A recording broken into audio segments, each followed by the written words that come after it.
This is case 2024 CRB 00430, State of Ohio versus Patricia Lambeck. Would counsel please state their appearances on the record? Attorney Tyler Cantrell, Assistant Prosecuting Attorney, sitting by assignment for Claremont County Prosecutor's Office. Thank you. Yes, Your Honor. Good morning. Scott Croswell on behalf of Patricia Lambeck. Thank you. Any preliminary matters before we commence trial? The only preliminary matter, Your Honor, is that the victim in this matter, Ms. Tina Tolan, has brought today to me 2 photographs of a text message and a phone call record on February 29th that she had some discussion with Scott Croswell. I don't know the particulars of that, but it was at 12:01 p.m. For about 4 or 5 minutes. Thank you. Mr. Croswell, do you wish to make any comments? Well, yes, I'm happy to, Your Honor. Sometime prior to Patricia Lambeck contacting me to represent her, I received a phone call from someone that represented themselves to be a Ms. Tolan. She called me and indicated that she was, I believe, the daughter of a friend of mine, actually a person who had worked for me for years in the past. And she asked me, as I recall, her question was, if I want to get records from the Batavia Police Department, how do I get records from the Batavia Police Department? And I said, well, I suppose filing a public records request. I suppose I asked her what kind of case it is, and I'm sure I don't recall, but I'm sure she must have told me that she had been, she was involved in the case, and I indicated to her that she should contact, if it's a criminal case, she should contact the prosecutor and talk to the prosecutor about the case. She was an alleged victim of the case, and that was the conversation. So I didn't talk to her about the case, I didn't talk to her about the facts of the case, I didn't give her any advice about the facts of the case. I answered what I thought was a simple question: how would I get public, how would I get records from the police department? And I suggested that at some point in time she should contact the prosecutor.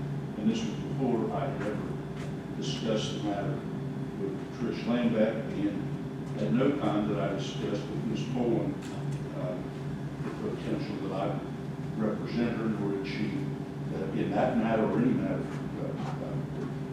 for that matter. I think she simply called because, as I've indicated, I had known her mother, and presumably called for that reason, and just asked a simple question. I answered. Thank you, sir. We have not discussed the particulars of this case.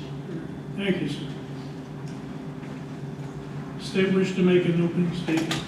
Your Honor, Yes, sir. at this point in time, we're going to separate. Motion for separation of witnesses is granted. Would counsel please attend to the respective witnesses, instruct them to remain in the lobby of the courthouse until summoned, and further not to discuss their testimony with anyone until the matter has been submitted to the court for decision.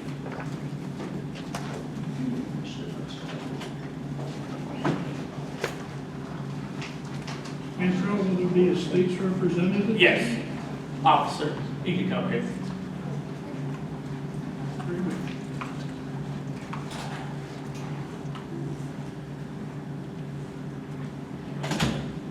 Just have a seat there. Mr. Cantrell, I am perfectly comfortable with either you gentlemen remaining seated or standing, whatever is your pleasure. Thank you, Your Honor. Please proceed. So, Your Honor, this matter is, we're here today on an assault charge. Mrs. Tina Tolan was assaulted on or about February 21st, 2024 in Claremont County, Ohio. What the state will prove is that while at a Republican committee meeting, they were counting votes on a censure. During that time, it became a heated argument, or I wouldn't even say argument, but a heated exchange between 2 individuals. One was called a curse name, walked away. Upon learning upon it, Ms. Tina Tolan, the victim, approached the table and said, why are we using that type of language, why are we carrying on? And ultimately, the defendant in this matter headbutted Ms. Tina Tolan, causing injury to her forehead.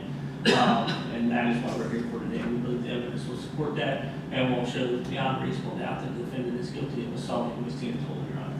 Thank you, sir. Mr. Croswell? Yes, Your Honor, thank you. We're pleased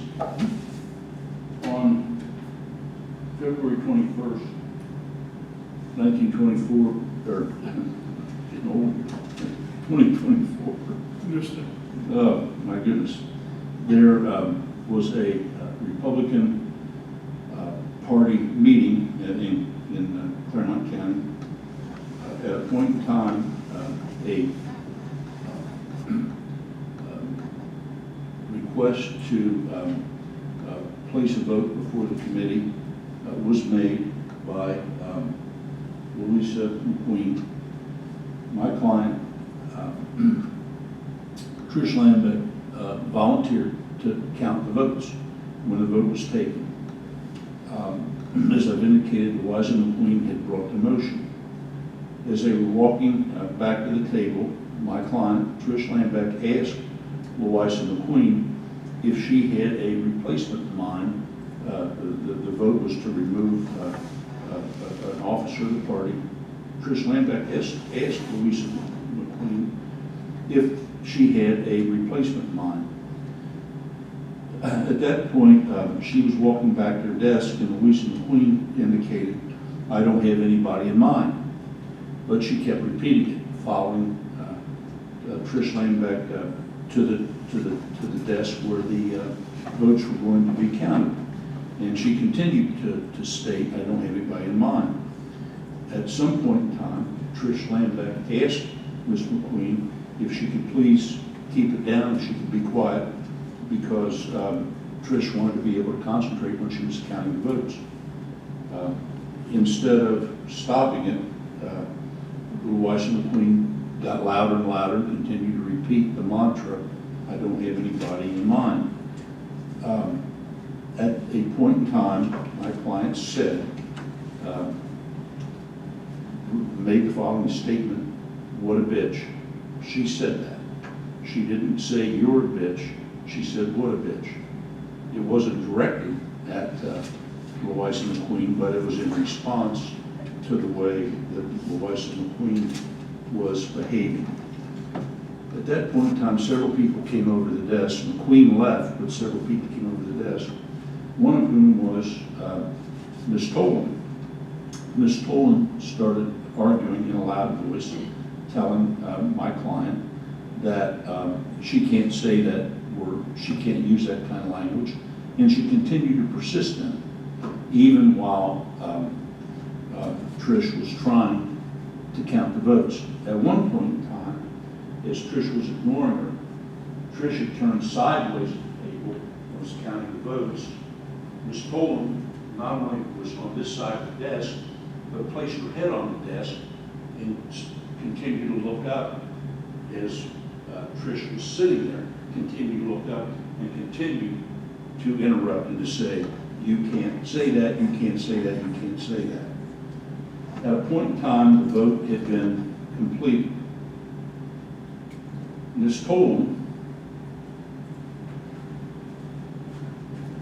the vote had been completed, was standing over the desk where Ms. Lambeck was sitting, leaning over the desk, telling her that she couldn't use that language.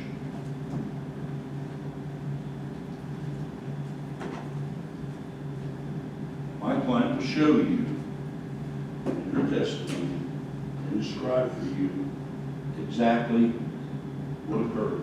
She will indicate to you that she does believe, in fact, that their heads touched, but she will show you the movement that she made in an effort to stand up and to lead this meeting, which was her only intention.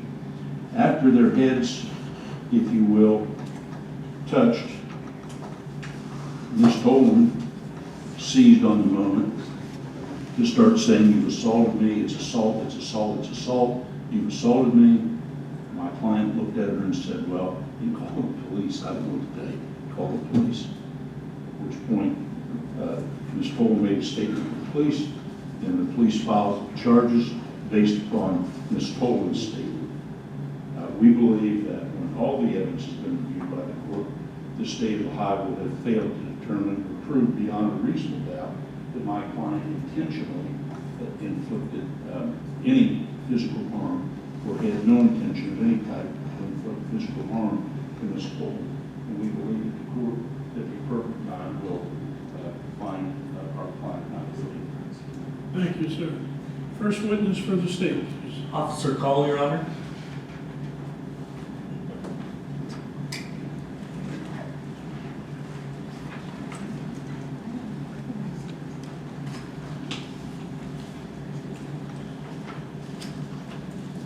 Please raise your right hand. You solemnly swear testimony you're about to give before this court is the truth, the whole truth, and nothing but the truth, so help you God. Please be seated.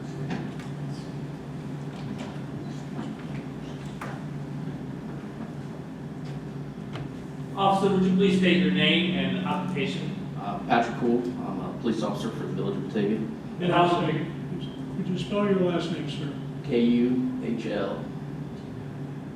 Thank you, sir. Please proceed. Your Honor. And how long have you been so employed? Been with Batavia now for 6 years. And do you have an audit certificate? I do. And when did you receive that? 2002. And other than Batavia Police Department, what other employment have you held in the law enforcement field? I've worked for the University of Cincinnati Hospital, the Village of Amelia, Village of New Richmond,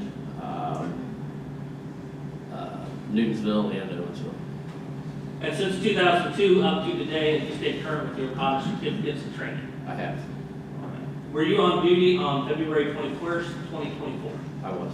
And where did you have to receive a call to report to a Republican committee meeting? I did. And what type of call did you receive? It was a call for, it was an assault report. And who went out on the call? Myself and Sergeant Olson. And what did you discover when you arrived on scene?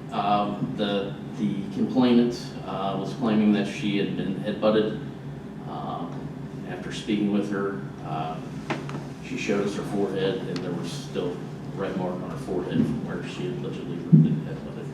And you were able to observe that red mark? Correct. Did you take any photographs of that red mark? I did. I took two. Two. Your Honor, does the court prefer the state to be numbers or letters? Since you're going first, it's your choice. Will be letters, Your Honor. All right.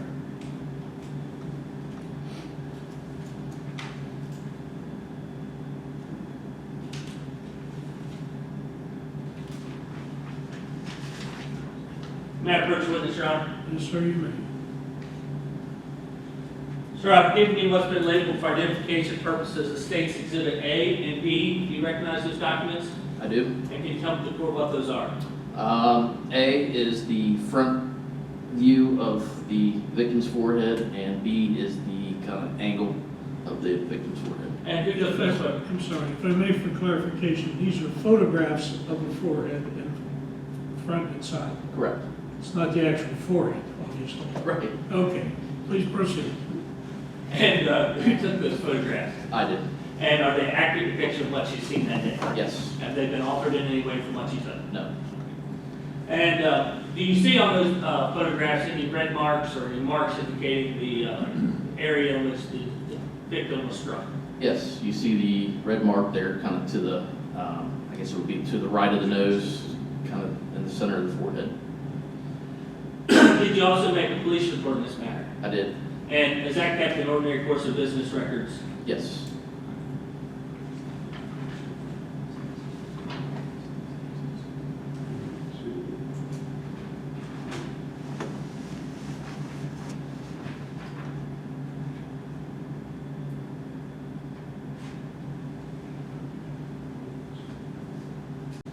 May I approach witness, Your Honor? Yes, sir. Officer, I'm giving you what's been marked for identification purposes as State's Exhibit C. Do you recognize that document? I do. And can you tell the court what that document is? This is our offense report that we generate whenever there's a offense. And can you take a moment, flip through there, I think there's 4 pages. Yes. And is that a truthful and accurate copy of the police report or offense report that you made? Yes, And is that the one that's kept in ordinary course of business records? it is. Has it been altered in any way? It is not. So when you were called out, what location did you go to? I responded to the 197 East Main Street, which is the Republican Committee meeting headquarters, And what county is that in? Village of Batavia, And what county is that in? Claremont. And is that where your assigned to patrol or one of your areas of jurisdiction? Yes. All right. And when you arrived, who did you speak to first? Mrs. Tolan. And is that when you got the photographs? Yes. After speaking to Ms. Tolan, what other steps did you take? Spoke with a couple of the other people that were there, some of the supposed witnesses. Spoke with Louisa McLean, Tammy Brinkman. And as a result of all those conversations, what did you determine happened? Objection. Basis? They're asking him to make the ultimate decision here. They're asking him, what did he determine happened? He can't possibly know what happened. He wasn't there. He interviewed witnesses. Okay, I understand the objection. Thank you. I'm taking the question in the context of not what you're suggesting, but what did you learn? Did I misinterpret the question? No, you're not going to be in. I'll allow that question in addressing that particular What he inquiry. learned- What did he learn? Well, what would he learn would be based upon hearsay. It also adds to the investigatory aspect of the case, and I'm going to allow it for that particular purpose. Please continue. Could you repeat the question, please? Yes, so as a result of your investigation and your discussions with the witness, what did you learn? I learned that the victim had said she'd been headbutted. Upon checking her injuries or the area of concern, there were some red marks. After speaking with a couple of witnesses, the one witness corroborated a little bit what the victim had said, and then the second witness said that she went over and separated them after some tense. Your Honor, I move that both of those statements be stricken. They're clearly hearsay. If they want to call those witnesses, they can call those witnesses. Those statements are clearly hearsay. Mr. Croswell, I agree. The last aspect of the testimony that relates to what individuals said, 1 and 2, are stricken. They are hearsay. Please continue. And as a result of your investigation and the witnesses that you talked to, did you file charges in this matter? I did. And what charges did you file? Assault. I have nothing further as this witness, Your Honor. Thank you.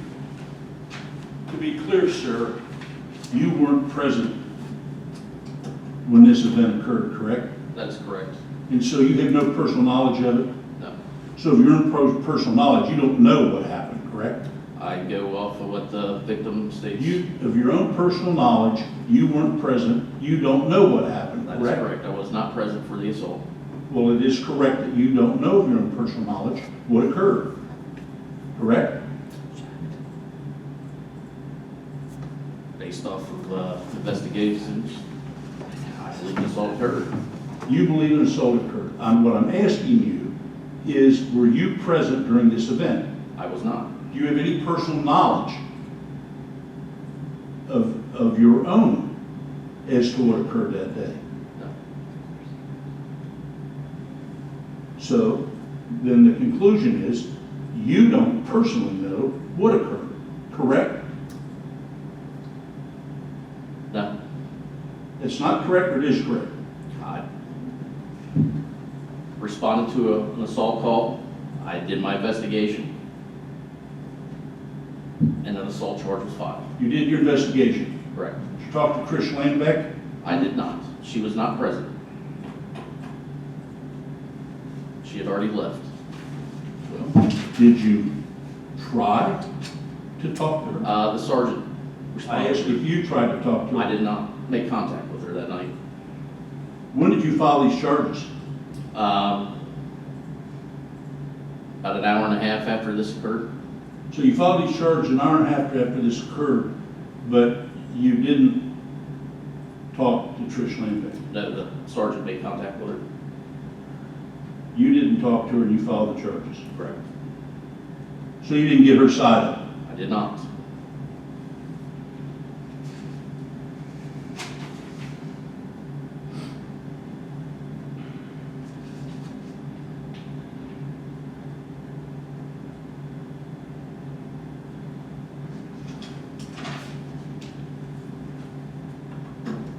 I have no further questions. Redirect. Yes, Your Honor. Officer, I think you've been pilot certified officer for 22 years now. Correct? And during that 22 years, I imagine you've investigated multiple cases. Correct. And I also would imagine that, or let me ask you this way, how many of those cases that you've investigated over the years have you been present when the crime occurred? Not very many. Usually the police aren't there to bear. That's correct. And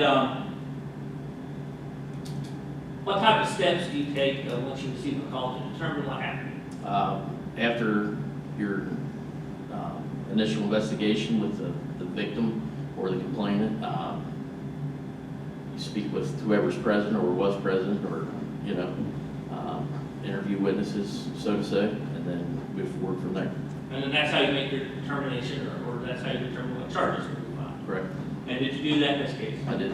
And I think you already said that, what was your determination that had occurred? That an assault occurred. I object, and you're trying to make him the trier of fact here. That would be, Your Honor, based upon the evidence that's heard in this courtroom, not what he thinks may have occurred, third hand, an event that he wasn't present for. I'm going to allow this for this specific purpose. It gives meaning to the charge that the officer ultimately filed, and for no other purpose. Please continue. And do you always get to talk to the defendant? I do not. Nothing further, Your Honor. Any recross? Yes. Well, in your OPADA training, you've learned how to investigate cases, correct? Yes. You've learned how to interview witnesses, correct? Yes. And you've also learned that it's important to try to interview a potential defendant in a case to not only determine what they say, but determine whether their statement is consistent or inconsistent with other statements, or to determine whether you can catch that defendant in a lie. Isn't that correct? Yes. And you didn't do that in this case, correct? That is correct. Yes, it is. Thank you. Officer, thank you, sir. You may step down. Next witness, please. Eliza McQueen, Your Honor.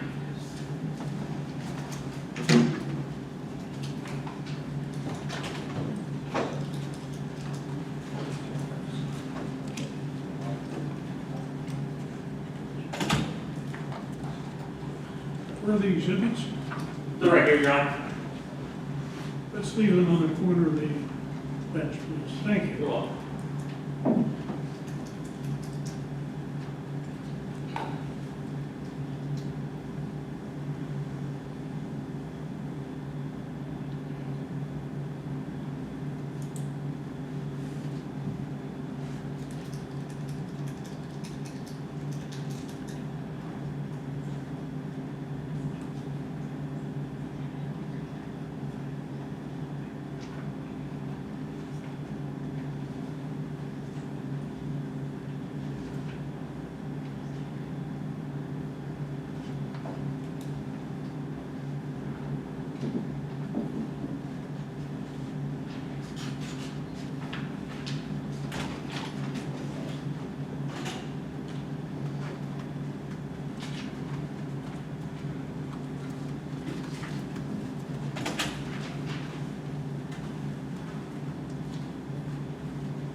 You solemnly swear the testimony you're about to give this board is the truth, the whole truth, and nothing but the truth, so help you God.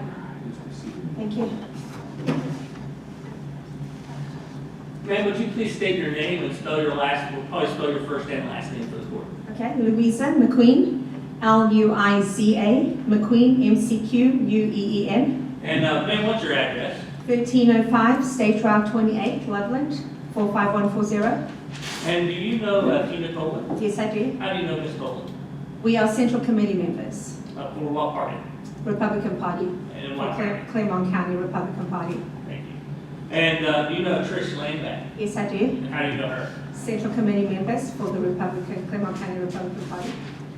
And were you at a Republican committee meeting on February 21st, 2020? Yes, I was. And did anything unusual happen that day? A lot of things unusual happened that day. Okay, can you start out and tell me how that meeting went and what happened? Sure. I was making a motion to have our chair rescind the remainder of his term. And at that point in time, we actually had him removed from the meeting. And when we went to discussion, the committee went to discussion over the matter, there were a lot of people asking questions and answering, and Patricia Lambeck got up and she was very agitated that, I had this whole plan to have Mr. Corcoran removed and then to have one of my cronies put in there. So she had turned towards me, with her hand flying in the air, screaming at me. I mean, she was agitated and very aggressive. And she just wanted to know from me, who was I going to put in there? Since I want to take him out, who am I going to put in there? And after that, we went to vote. At this point in time, Patricia decided that she was actually going to be part of the telecommittee, which she's not allowed to be. These are people that are appointed to the telecommittee. But we had one of the members that had to leave, Bill Thomas, had to leave early. And she decided that she was just going to interject herself into the telecommittee and she was going to count the votes. I had got up to walk across the room to put my pen inside the pen container at the table. And when I walked past, I had said to Patricia, by the way, I was going to allow the committee to vote someone in, because it's ultimately up to the committee who they want to have run the party. It's not my decision. And she got aggressive with me and she called me a bitch. And she said, why don't you just sit down, bitch? And I said to her, you know what, I don't have time for your nonsense, and I walked away. When I walked away, Tina was walking past me and I said, Patricia Lambeck just called me a bitch. And Tina said, what? I said, yeah, this is the kind of behavior we have in this party. And I was then speaking to another member, and the next thing I know, Tina's standing beside me, and she said, look what you did to me. And she lifted up her bangs, and she said, she just head-butted me. I said, what? So she kind of explained, what had happened, and that's when we decided then to call the police, because this had been a physical assault. That ever happened at one of these meetings before? I've been in the Central Committee for 6 years, and I have never seen anything like this before. So I want to ask you a couple of questions just to kind of unpack what you told us and get a better understanding of what was going on. So there was a vote, and you said there's a teller committee that was going to count the votes. Are those people that are appointed or elected to do that duty? Yes. And who's supposed to do that duty? There's Tammy Brinkman, April Sloan, and Magda. Magda wasn't there that night, and that's why Tammy Brinkman had asked Bill Thomas if he could step in. But because, the meeting was just very contentious that night. Tina Tolan and myself had given an interview to the news right before the meeting, and I know that kind of agitated a lot of people, that we had given a report about what was going on in our Republican Party and how disappointed we were.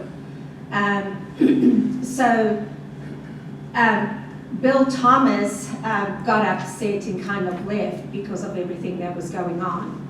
And when he left, that's when Patricia Lambert took it upon herself to step in without anyone asking her. So that was going to be my next question. Was she appointed or somebody asked her to be there to count the votes? Or how? Not that I'm aware of, no. And did you actually see Mrs. Tolan get struck? I did not. You saw the aftermath? Yes, I did. May I approach the witness, Your Honor? Yes, sir.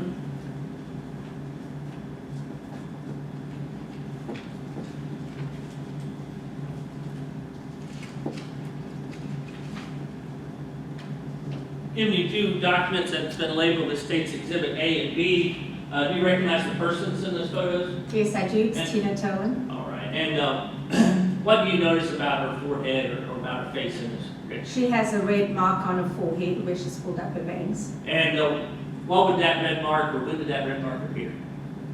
After she was assaulted by Patricia Lambeck. You said you did give a TV interview prior to the meeting. That's correct. Did she have that red mark on her forehead prior? She did not. How much before Ms. Tolan approached the counting table or the teller table had you seen her? How long before that did you see her? Oh, it was just a minute. Did she have that red mark then? No. When did you first notice the red mark then? When she came up to me and told me what had happened and lifted up her bangs. And about approximately how much time had lapsed since you saw her before that and you saw her with the red run? Like I said, about a minute. It didn't take very long.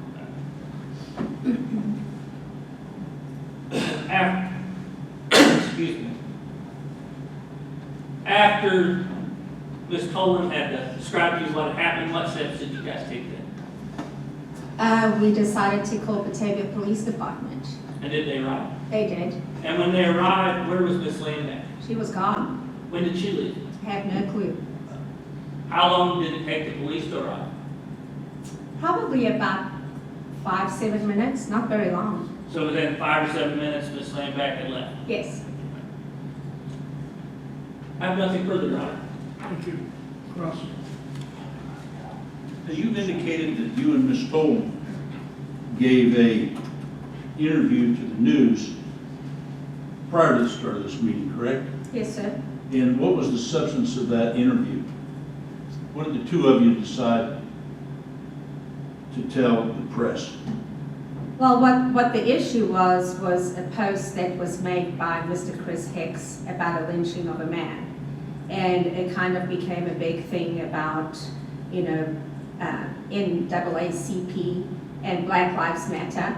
And the news was going to be there that night because there was just a lot of, you know, gossip going around about the issue. And so I got contacted by the news to ask if I would do an interview, and I said yes, and I asked Tina Tolan if she would do it with me. We had expressed to the reporter that I was about to make a motion to have Mr. Jeff Corcoran's remainder of his term rescinded from the party to have him removed as the chair. And when we interviewed, we explained that. We said, you know, this party, you know, Mr. Corcoran has done nothing but divide and subdivide this party. We have done nothing in the last 20 months. We've had, you know, not supported the candidates, just like a Republican Party is supposed to do. And that, you know, it's just outrageous to see that we have all this inner fighting, then we actually, you know, getting together and getting to work and doing something for the party. Do you know Trish Lambeck? I do not. Don't know. Now, you know Ms. Tolan, though, don't you? Yes, I do. And how well do you know Ms. Tolan? We're friends. You're friends, right? Yes. And you're compatriots in your efforts to try to oust the chairman of the Republican Party, correct? We had the same feeling about what was going on, yes. Well, you had a feeling enough that you went there to that meeting for the purpose of voting the chairman of the Republican Party out of office, correct? Yes. And you, the two of you, friends that you are, decided you would give a press release or press interview prior to the meeting to explain your position, correct? So Tina Tolan was not aware of the press release until we actually got to the Central Committee. I was aware of it because they had contacted me. When we got there and she was there, I said to her, I would like you to stand there with me. If they ask you questions, you know, you can answer. I don't want to stand alone. So yes. So it's Ms. Tolan that you chose to be your partner in this situation, correct? No. It's not. What? If it was She somebody, volunteered? no, if it was somebody else that was there, I would have asked them the same. I didn't specifically, you know, go out of my way to pick Tina Tolan. If it was another Central Committee member, then I would have asked them to. Well, but you did ask her. Yes, I did. Yeah. And you are friends. Yes. And you are aligned in your dislike of or your disapproval of the chairman of the Republican Party, correct? Yes, we're not alone. And you say that there's constant conflict in these Republican meetings, but it would be fair to say that you and Ms. Tolan participate in that conflict, do you not? No, because Ms. Lambeck has actually been an issue for me for the last 2 years. Well, Ms. Lambeck's been an issue. She has, yes. And why has she been an issue for you? Well, back in August of 17th, 2022, I was sitting at a meeting with Ms. Jean Schmidt sitting next to me, and Patricia Lambeck was sitting behind me. She had just been elected to the party back in May. And Ms. Jean Schmidt turned around to talk to me while the meeting was going on, and Ms. Lambeck jabbed her finger into my shoulder blade. So I turned around and she said, "You need to keep quiet." So I turned around again, and about 5 minutes later, Miss Jean Schmidt started talking to me again, and she did exactly the same thing. She jabbed her finger into my shoulder blade. So I turned around, and she said, shh. And I said, let me tell you something. If you jab your finger into me one more time, I'm gonna fucking break it and stick it up your fucking ass. And that was the end of it. But Miss Patricia Lambeck has always been a bully. If there's a question in the meeting, she will get up to try and agitate it. So she's always been an issue. Now, at the time, I actually stated to two Central Committee members what she had done to me. I voiced my opinion about that Miss Patricia Lambeck has been an issue with me. I didn't know if she was an issue with anyone else, but I had some interaction with her when it came to her bullying and jabbing her finger into my shoulder blade. I see. So you're talking in a Central Committee meeting, and she asked you to be quiet. You turn around and say, if you touch your finger again, I'm gonna break your fucking finger and shove it up your fucking ass.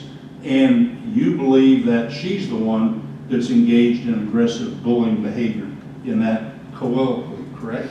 Well, she's the one who jabbed me first. She shouldn't be touching me. Well, it sounds to me like you don't take a lot of crap off anybody, do you? I'm only 5 feet tall, and I don't like people jabbing their fingers into me or shoving me around. I don't like to be bullied, sir. I don't, no. But your typical response would be, if you do anything to me, I'll break your fucking finger and I'll shove it up your fucking ass. I mean, that would be one of your typical responses, correct? No, because First time you've ever said that word. No, because I didn't say it the first time when she jabbed her finger into me. You waited 2 times to say, I'm gonna break your fucking finger and shove it up your fucking ass. And 2 times she jabbed her finger into me. Yeah, yeah. Now, do you have sort of a, sounds to me like you can stand up for yourself, right? Yes. Yes. And if you don't like what's going on, I mean, you're not afraid to put your 2 cents worth in, correct? I'm an outspoken person, yes. Really? And so on the night that this occurred, the night of February 21st, you made a motion to remove the chair of the Republican Party. You made that motion, correct? That's correct. And Ms. Lambeck asked you, did she not, if you had anyone in mind to take the chairman's place if he was voted out? Did she ask that question? She did, very aggressively, she did. Very aggressively, I see.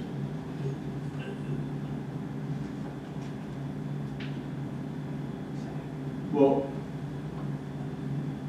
she asked you, do you have anybody in mind to take his place if we vote him out, right?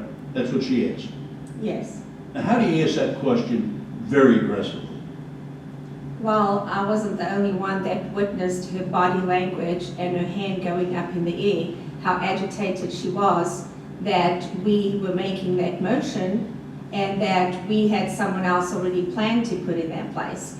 Her body language going like this. I see. Her body language. Her body language, yes. I mean, you know when someone's aggressive by their body I language. see. And did she tell you during that conversation that she was gonna break your fucking finger and shove it up your fucking No, ass? she didn't have to. Okay, well, I'm just wondering if she did or not. No, she didn't have to. She didn't have to, I see. And so, what was your response to her when she asked you if you had anyone to replace her? I didn't respond. You didn't respond at all. No, I did not. You didn't at any time tell her, you didn't repeat that question to her. After the meeting, we had a conversation about it where I said to her I was going to allow the committee to decide. But when she asked me at that point in time, I did not respond. Well, you asked her before the vote count. She asked you before the vote count if you had anyone in mind to replace the And I chairman. did not answer at that point in time. Well, when did you answer? You had the vote, correct? I answered when I walked over to put my pen at the table and they were counting the votes. I said to her, I was going to allow the committee to make a decision who they wanted to vote in. I didn't have anybody specific, How many times did you say that? just once. Just one. So you're saying that you walked over and said one time to her, I'm gonna let the committee decide. In response to that, she called you a bitch? She said, sit down, bitch. She said, sit down, bitch. I said, and so you, I suppose, then turned around and passively walked away? I told her I didn't have time for her nonsense, and I did walk away, yes. Yeah. And that's the last, according to you, that you, the last contact you personally had then with Trish Lambeck, right? That's correct.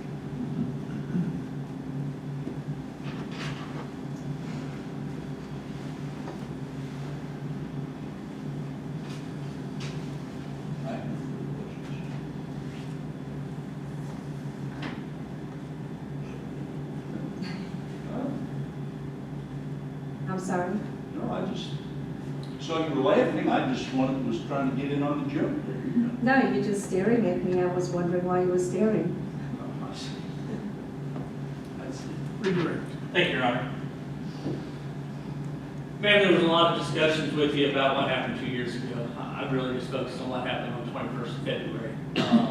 Would you say, I know you said that you had a interview with the news beforehand. Why was the news coming at all? Again, because we had a member of the party that had posted on his Facebook page the lynching of a man, just with reference to what the Central Committee was doing to him. It was a reference. And it got out of hand, and the NAACP got contacted, and there was just a lot of drama going on about it, and that's why the news was going to be there that night. So, kind of overall feeling was that it was going to be a little tense, a little dramatic that day. Oh, absolutely, yes. And when given the opportunity, after someone called you a bitch, what did you do? I told her I didn't have time for her, and I walked away from it. So you didn't agitate it at all, did you? No, And you just went and sat down? yes, Nothing further? thank you. Any remarks? Ma'am, if you could return the photographs to the edge of the bench, Okay, then you may step down. all right, thank you. Is there any intent to recall this lady? No, Your Honor.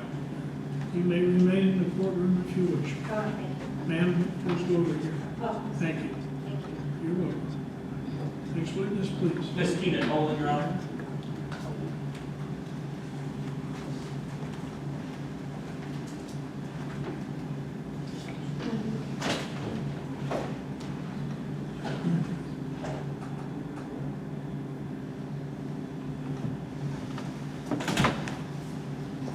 Gentlemen, do either of you want any water? No, thank you, Your Honor. Let me know if so. Yes, I will take you Judge on the water. Did you? As soon as the bailiff comes in, I'll get that. Thank you.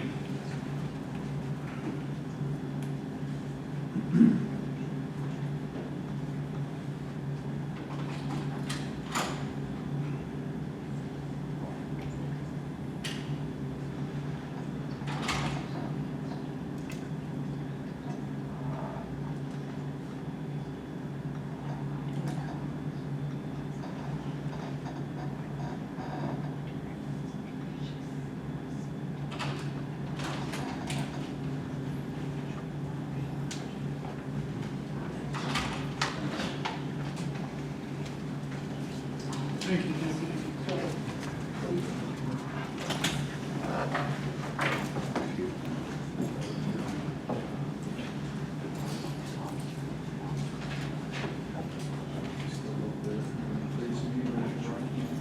You solemnly swear the testimony you're about to give before this court is the truth, the whole truth, and nothing but the truth, so help you God. Please be seated.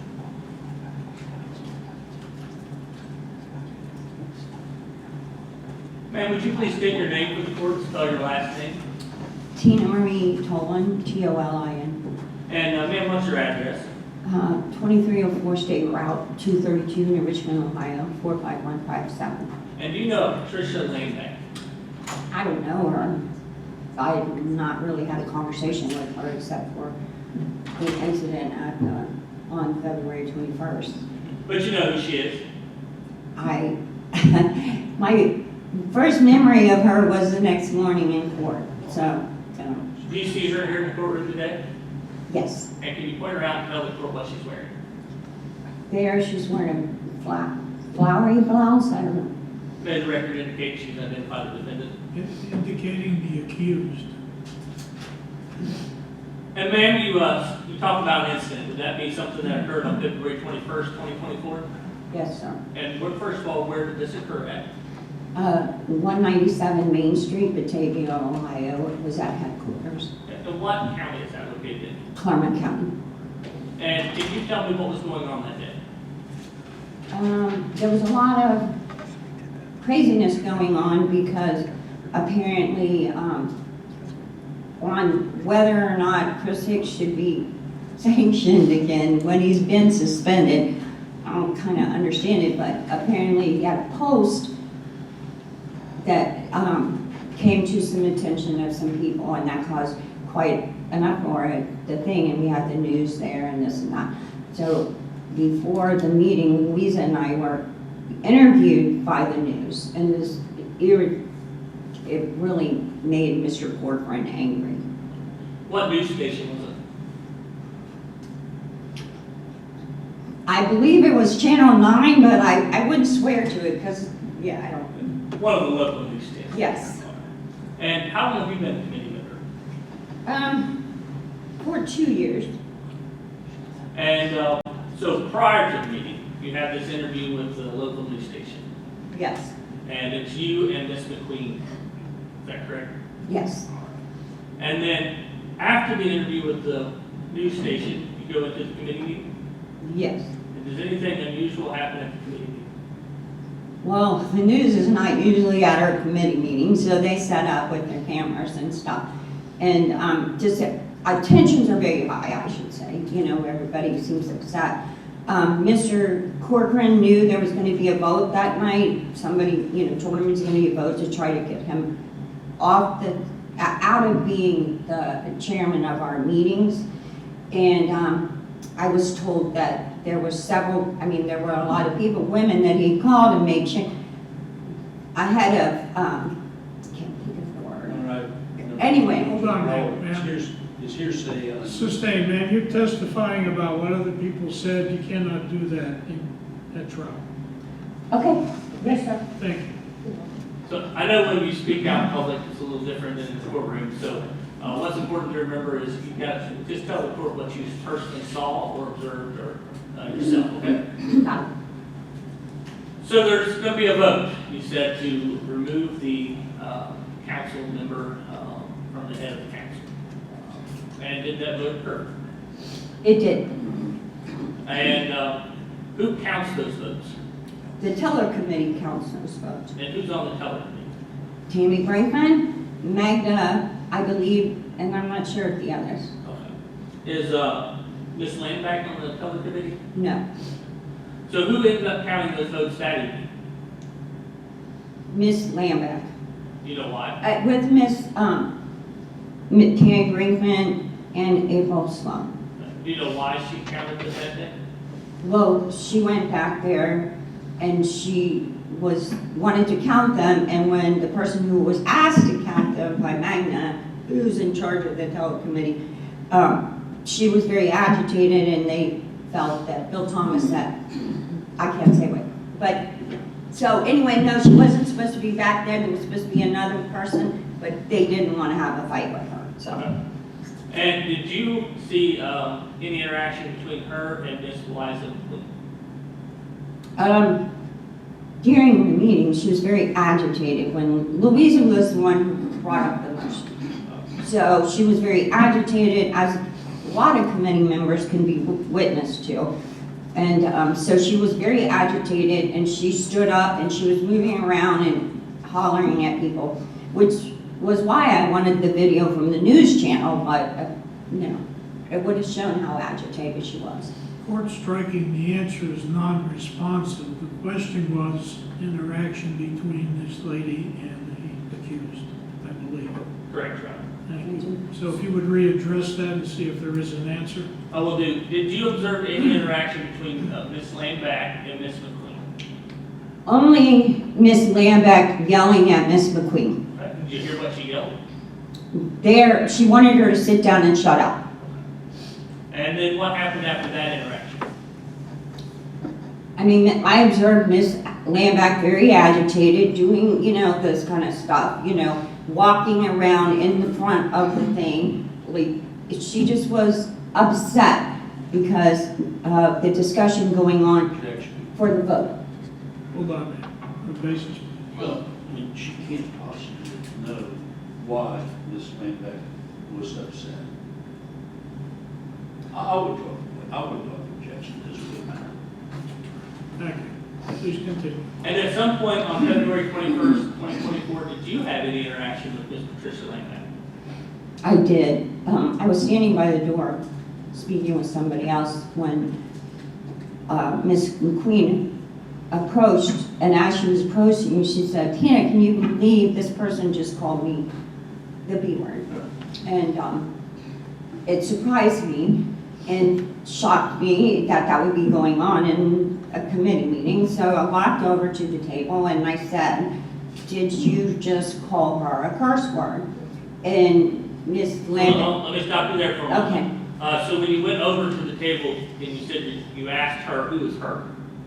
Miss Tricia Lambeck. Okay, then what did you ask her? I asked her if she called my friend a curse word. And what was the response? And she stood up and said yes. And then what occurred? Then I said cursing's not appropriate in this environment, and she pulled back, came forward, and headbutted me. So I'm gonna break that down in a couple parts. So first of all, you said that cursing is not appropriate. Does that normally happen? Do people normally get called names in the committee meetings? It's been getting pretty heated for a while there with the leadership right now. Okay. So And you approach the table. Now, is this like an 8-foot table or is it more like a desk? What type of table is it that you approached? it's a desk. It's a desk. So similar to the desk here? I don't know. It's kind of a closed desk. If you could push a seat in one spot, I gave you a picture. So when you first approached Ms. Lambeck, she was seated at that desk. Yes. Was anybody else seated at that desk? I really can't answer that because my vision, when I approached her, I really kind of was just concentrating on what she was doing. So I don't know what anybody else was And doing. then you told me at one point she stood up. Now, when she stood up, was this before or after you got struck in the head? She stood up before I got struck in the head. And was she completely stood up before you got struck in the head? I believe so. Okay. And then after she stood up, she's standing in front of you. Where are you in relation to her and the desk? Are you on one side? Can you explain where you're at? Yeah, I'm on the opposite side of it. Okay, so you're across each other from the desk. Yes. And both of you are standing. Yes. And then what happens? Then she kind of leans forward, but then she pulls back and headbutts me. I wasn't expecting it. Have you ever seen anything like that happen before in a committee meeting? No, And where did you get struck at? in the head, like right, almost at the line, but a little below. Your Honor, may I approach a witness? You may.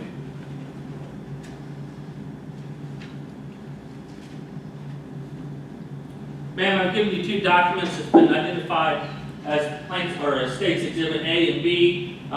Is that a photograph of yourself? Yes, it is. And what do those photographs show? A red mark And can you tell me where that red mark's at? on my forehead, right kind of below my widow's peak. And did you have that red mark prior to approaching the desk that Ms. Lambeck was at? No, sir. Did you have it after? Yes, this picture was taken after. And is that where she struck you with her head? Yes, And did it cause injury to you? yes, And this all occurred at the committee meeting at KJ Claremont County line. it did. And just to make sure that same Patricia Lambeck that I'm asking you questions about, the one that headbutted you in the head, Where is that person seated at here today? She's seated beside Mr. Coswell. Indicating the accused. After you were struck on the head, what did you do next? I said, that's an assault. And she said, well, call the police. And did you? Well, I kind of backed up and and I was approached by Byron Baxter first, and then David Painter came over and asked me what had happened, and I told them, and David Painter I'm said, gonna stop you there. Hold on. Please, we have an objection. Sustained. I'll re-ask the question. Rephrase the question, please. Ma'am, without telling me what somebody told you, what did you do next? As far as after you were struck in the head, she said that call the police. Did you in fact call the police? a little bit later, yes. About how long later do you think? Probably 2 minutes. And then approximately how long did it take the police to arrive? Not very long before Officer Cole got there. You think it was less than 10 minutes? Yes, opposite. And where was Miss Lambeck when the police arrived? She left before the police got there. Approximately how long after you were struck on the head did she leave, if you know? I didn't really watch her leave. But from the time you were struck and the time the police got there, she was gone in that 10 minutes or so? Yes.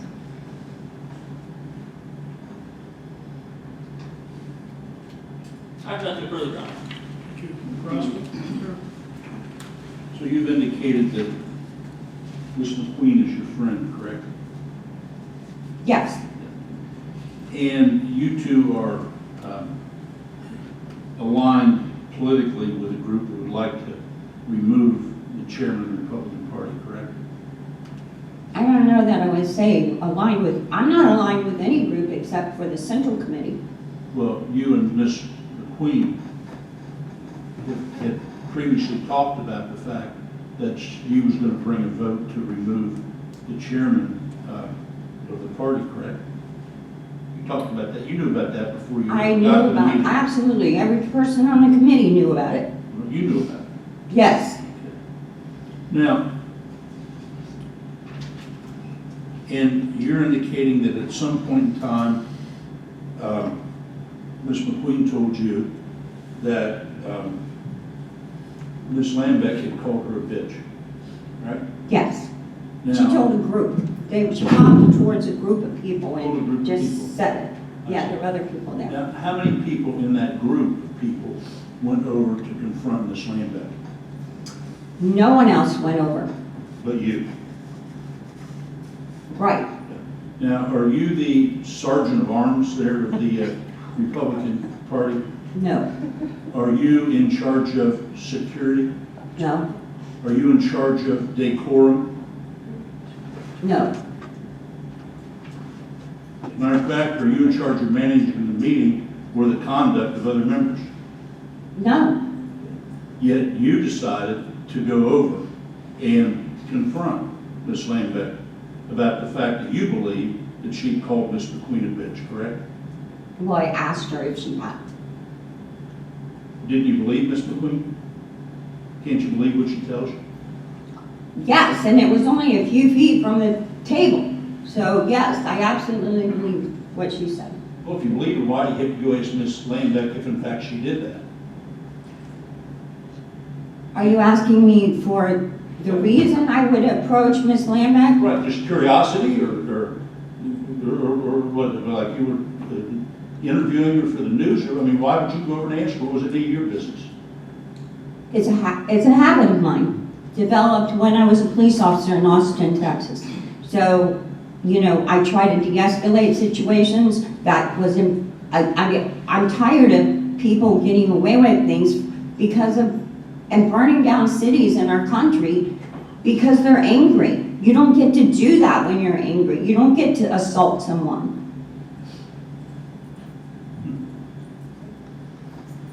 Well, when you went over to de-escalate the situation, Ms. Lambeck was sitting at the table, wasn't she? She was. And of course, not only was she there, but Judy Cacique was sitting next to her, wasn't she? She was there, wasn't she? Counting votes. As I've said, Mr. Croswell, I do not have any idea who was doing that with her. I was not keyed on the people around her. I wasn't checking things out. Tammy Brinkman was there, wasn't she? Tammy Brinkman is part of the Teller Committee. Yes, she was there. Miss Sloan was there, right? Yes. Okay. And Miss Kazee was there, so there were 3 or 4 people sitting right there at that table when this event occurred, correct? If you say so. Not if I say so. I wasn't there. I'm asking you if there is it not a fact that there were 3 or 4 people sitting at that table when you approached it for the purpose of talking to Miss Lambeck?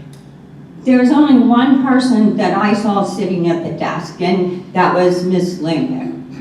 I'm pretty sure, although I've said I didn't really see the people around me, but if you want me to say what I thought it was, I thought Tammy was standing, I thought April was, but I can't really testify to that because, you know.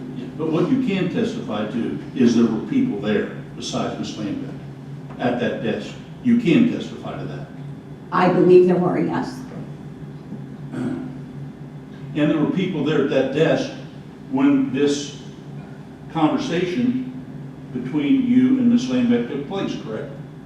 Yes. Now, when you walked over there, were you agitated? I imagine I may have been. I didn't ask what you may have been. I asked if, in fact, you were agitated and angry that Miss Lambeck had referred to your friend, Miss McQueen, as a bitch. Unfortunately, my memory hasn't been very good since February 21st, but I was probably agitated. I'm not a person who is normally really angry. I don't hit people, I haven't shot anybody, I haven't headbutted anybody recently or ever, but I believe I was probably agitated, Mr. Roswell. Well, and you went over there for the purpose of confronting Miss Lambeck about the fact that she had called Miss McQueen a bitch. You went over to confront her, didn't you? I wanted to ask her if she had and say it's not appropriate in the committee. I mean, we shouldn't have to worry about being assaulted in the committee. We shouldn't have to worry about somebody targeting you. We shouldn't have to worry about that. Well, how many times did you ask Miss Lambeck if she had called Miss McQueen a bitch? How many times did you ask her that? Well, I never actually asked her that. I asked her if she had cursed at my friend, and she kind of looked lost, so I said, did you call her the curse word, B word? And she stood up and said yes. And then I said, cursing's not appropriate in this environment, and she had got me, so. Do you recall Tammy Brinkman trying to get you to leave that conflict before you were allegedly headbutted? Do you recall her trying to get you to back off and leave because you were so angry and so aggressive?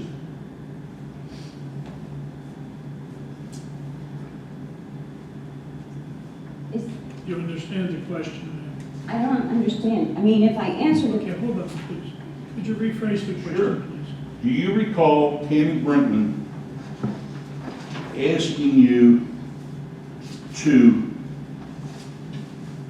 walk away from the desk where the votes were being counted before you were allegedly headbutted? Do you recall her asking you to do that?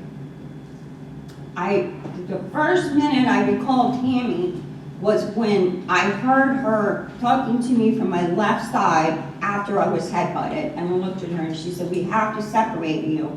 And I then realized Tammy was talking to me, and I turned around and took one step forward, and then I was confronted by Denise Haskin, screaming at me, telling me, shut up, sit down, and not write emails. So it's a lot. Well, if Trish Lambeck would say, if she were to say, pardon me, if Tammy Brinkman were to say that Tina was leaning over the table in front of Trish Lambeck's face, yelling at her, would that be accurate, or would that be a lie if she would say that? You know, I really can't say what Tammy witnessed. That would be hearsay, right? What I asked you was, if Tammy Brinkman would say that when you were at the table, you were leaning over the table, yelling at Trish Lambeck, would that be true or not? I don't believe I was yelling. I don't generally yell, and my voice is better than it's been in a long time, but I am not able to scream, so I'm able to sound like I'm angry. I'm able to sound like I'm angry even if I mean, just from your tone, anybody is.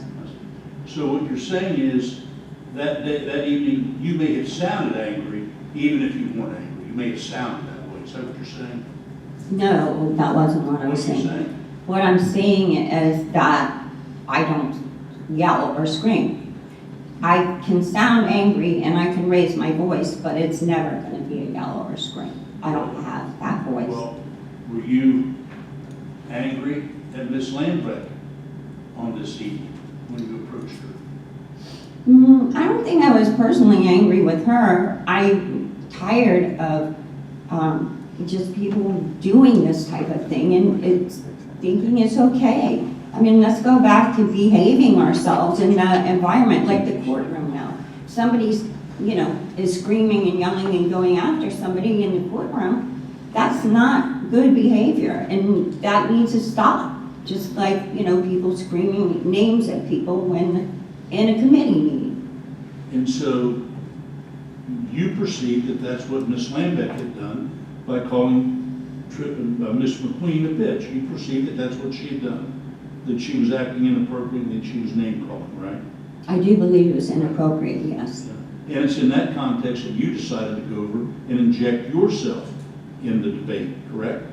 Yeah, I decided to step between where Louisa was and Miss Lambeck was, and to ask her if she just because maybe she did it because she wasn't thinking, and maybe that would make her rethink what she was doing. I don't know. But what you do know is you went over to confront her. You went over for the purpose of confronting her. You do know that, correct? I went over to say something, yes. And when you went over, you were irritated, number one, because of the tenor of the entire meeting, correct? You just said that. You're upset about what's going on in that meeting in general, correct? Actually, I was standing by the door with Tracy Sparks, learning. She was trying to teach me how to use the sidekick act. I had already walked away from that meeting mentally. I wasn't involved. I wasn't following Louise around. I didn't, know what was going on. Apparently, there was another assault in that room that night, February 21st. Another assault? Another assault, yes. Not by me, but somebody came up and chest bumped a male member and they had to be separated. So it's kind of like mad chaos at these meetings.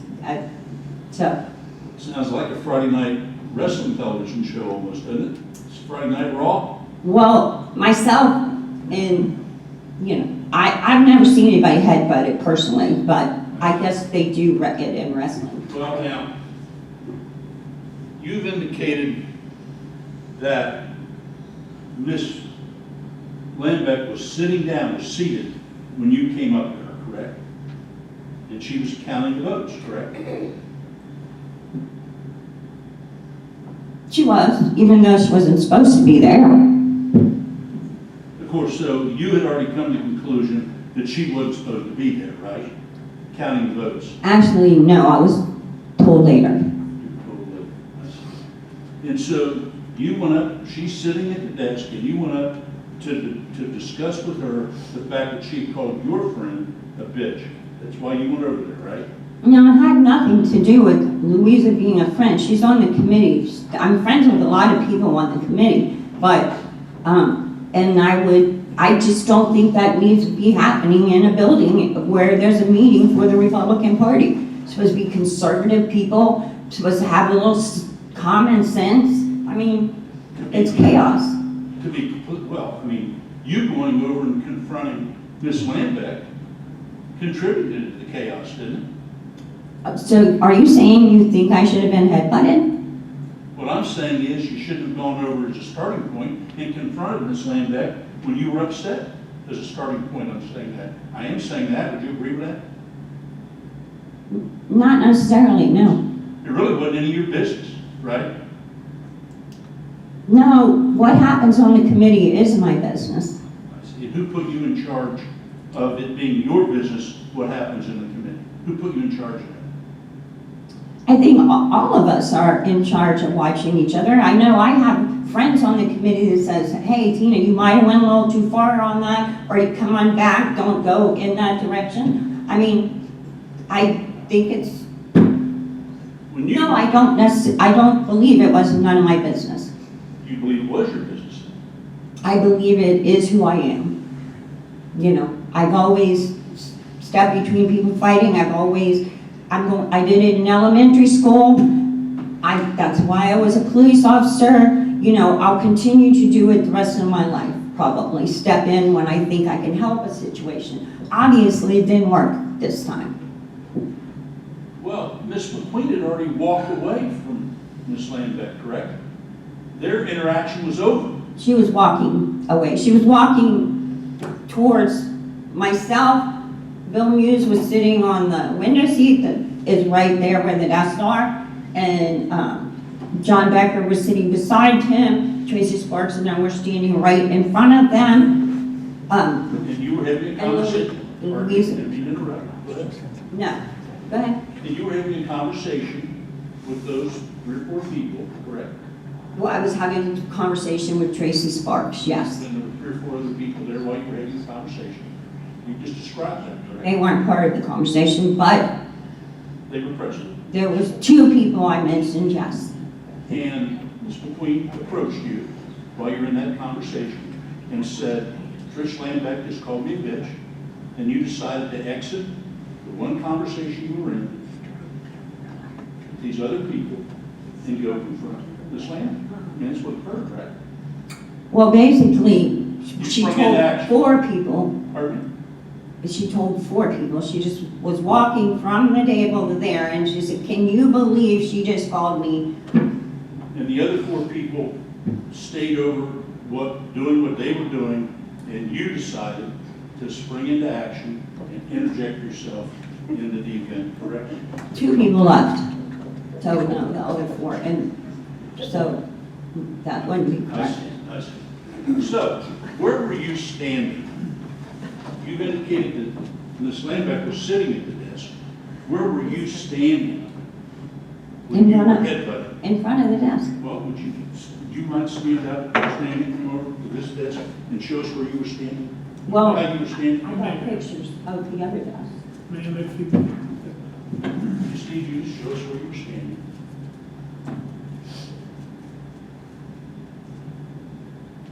Right over there, you're right there.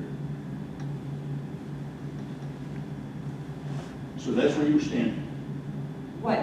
Where's? Where were you standing when you were headbutted? Where were you standing? I was standing in front of the desk. Well, I would you like you to use this desk and show us in relation to this desk where you would have been standing when you were headbutted. Well, if he would be Patricia, then I would be standing here. Okay, and you would be standing straight up. Well, if I leaned over, I might have said to, because I've done that before in the committee, when they've called me to the table, Mr. Corcoran himself, and has said lean over. Yes. But I wouldn't have been like that, But no. you might have I been. might have been a little leaned in, yes, I might have been. Like I said, I don't recall. I see. So you're indicating that you may well have been leaning over the table when you were talking to Ms. Lambeck. I would have never leaned over this one. That's didn't ask you. I asked you if you were leaning. I might have been leaning, I'm telling you, So you might have been partially over the table.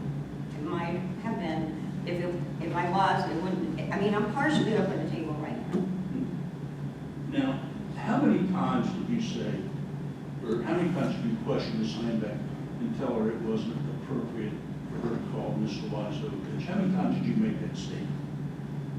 I only made the statement once. I looked down at the table and I said, cursing, I would remember you said, cursing is not the right thing in this environment. Cursing is unacceptable in this environment. And- And I did it just like that. I said cursing, I was looking down, then I looked, she stood up, I looked up, and she headbutted me. So, Well, you indicated on the record examination that she was standing up when she headbutted you, and that she was in the course of standing up when she headbutted you. I believe I said she stood up in this conversation just now. So is it fair to say that she stood up and in the process of standing up, she headbutted you? Is that fair to say? That's impossible. Well, it is. Oh, it would have been impossible, yes. It would have been. The chair and the desk, you have to pull the chair out from under the desk to stand up. And so she would be and she would not be able to headbutt me unless she came forward. Unless what? Unless she came forward. Well, I understand that. But what I'm asking is, this so-called headbutt occurred in the process of her standing up, correct? No, I've never seen anybody stand up and go, pull back their head and come forward. It just isn't done. I see. But you were leaning over the table when this occurred. I mean, And there were 3 other people at least, you may not, that were sitting at that table when this occurred, correct? I don't believe there were 3 other people at that desk, but as I've said, I can't testify to that. Well, I have no Mr. Tolan, if you'd return, please. Your Honor, she can stay there for a moment if that's Oh, appropriate. you want to, Yeah, I'm sorry, please come back, ma'am. just saving some Prosecutor activity. wants to ask you some Yes, questions. exercise.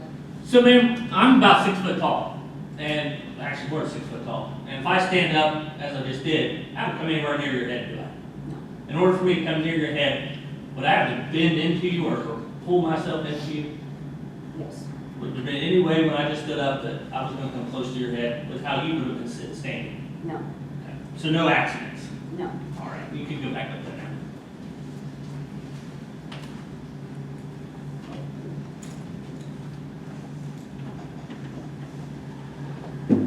When you approached Miss Lambeck, at what point did you make any violent gestures toward her? What, pardon? At what point did you make any violent gestures towards Miss Lambeck? I didn't. At what point did you call Miss Lambeck any names?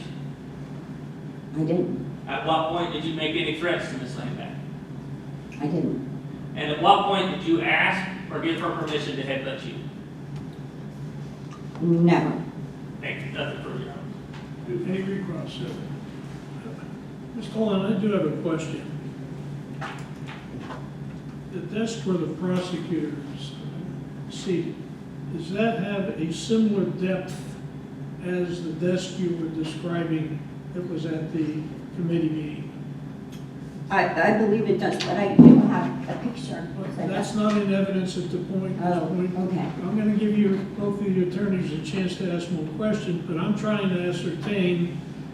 I believe they're similar from standing at both and leaning forward. I'm not asking you to tell me it's exactly the same Okay, depth. I believe they're similar, yes. Okay. Now, Mr. Cantrell, based on the one question I had of this young lady, is there any further inquiry you'd like to make? No, Your Honor. No, thank you. Thank you, ma'am. You may step down. And ma'am, those photographs of you, if you put them up here on the corner of the bench, please. Read hand to the bailiff.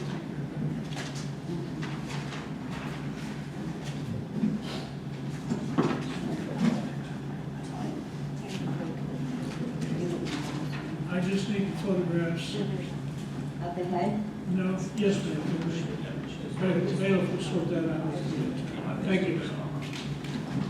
Does anyone anticipate recalling Ms. Tolan? Possibly, Your Honor. Ms. Tolan, I'm going to ask you to go back out into the water. You may be recalled. So we should just have the pictures, yes, or those are not in evidence. All right. Next witness, please. Your Honor, at this time, we have no further witnesses. We would move for Exhibit A, B, and C to be admitted. Okay. Mr. Croswell, do you have any objection to states exhibits A or B, which are the photographs of Ms. Tolan's? I do not. A and B are admitted. Exhibit C is the police report. Do you have any objection to the admission of that Exhibit C? I do. The police report, number one, is not material nor is it relevant. Number two, it contains hearsay testimony, which is not admitted, would not be admissible by a witness testifying, and certainly is not admissible under the theory that it's a business record or whatever the theory would be. It has no relevance, it's not material, and it's hearsay. We would move that it not be admitted. Do you wish to be heard, sir? Yes, Your Honor, in regards to the police report, the only statements contained within the 4 pages of the police report that's been used as an exhibit is that of testimony that's already been testified to today. There's no additional hearsay in that document, Your Honor. The court will not admit State's Exhibit C. We've had testimony from Officer Cole, and by your own comment to the court, anything else has already been stated here on the record. So C is not admitted, although it will be retained by the court. A and B are admitted. Thank you, Your Honor. Stay rested At this this time, the state would rest. Thank you. Your Honor, we would move for a judgment of acquittal on the charges and would waive argument. Thank you. Do you wish to be heard, Mr. Cantrell? The court knows the standard. I would submit to the court. Thank you. The Rule 29 motion for acquittal is overruled at this point in time. Your Honor, we would call Trish Lambeck to the stand.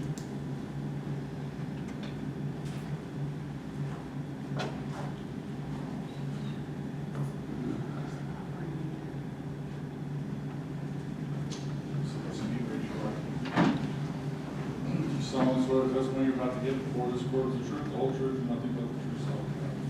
Please be seated.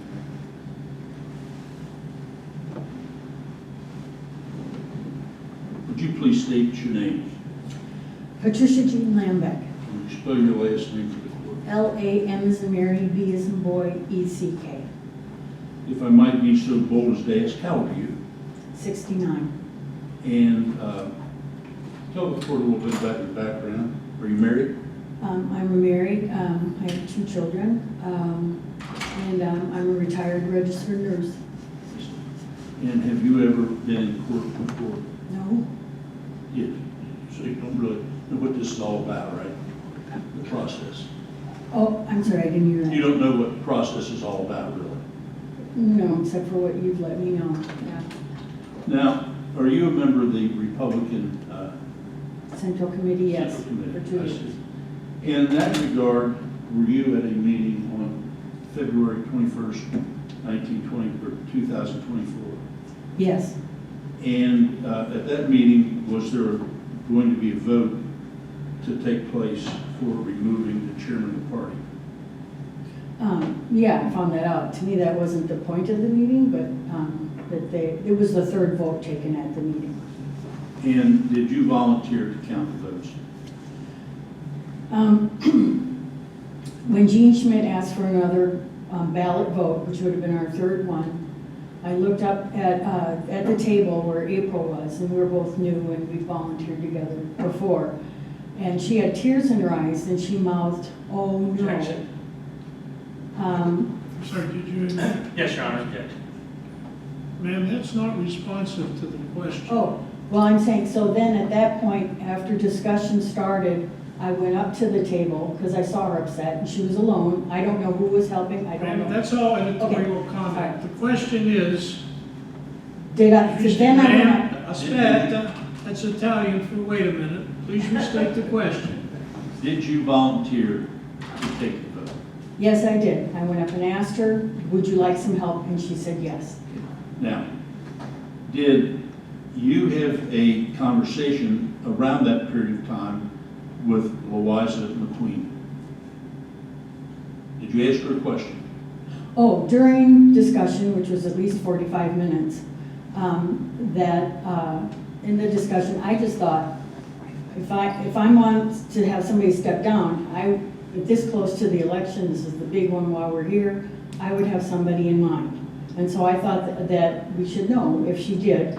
And so the question I asked was, do you have somebody in mind for the position? And then you asked that question, right?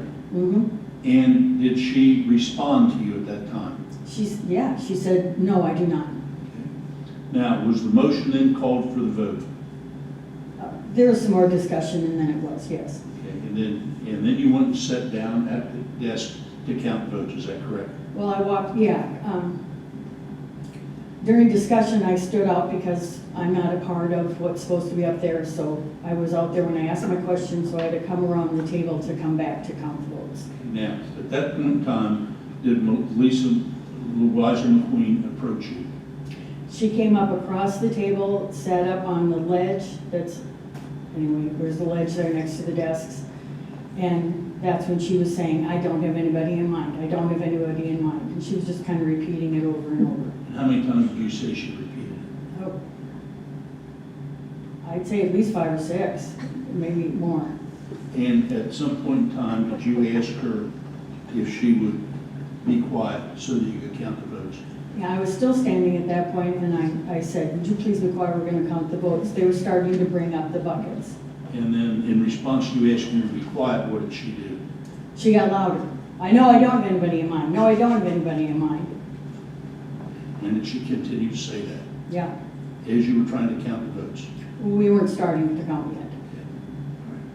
Now, in response to her saying this repeatedly and getting louder and louder, did you make a comment? I didn't. I did say, what a bitch. Did you call her a bitch? If that's the way you take it, that's the way you take it. I just said, what a bitch, just, why are you getting louder?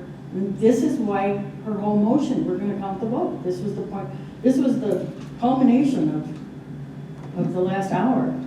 Okay, and you said that, and did Ms. McQueen leave at that point? No, as far as I knew, she was still there. And immediately, and Tina was right there, because it was like, as soon as I said that, Tina was there, going, that's inappropriate language. So if Louisa got up and left, I don't know, because Tina was kind of like right in my face. That's inappropriate language, asking Judy next to me. Do you think members should talk to other members like that? And what tone of voice was she using when she was asking those questions?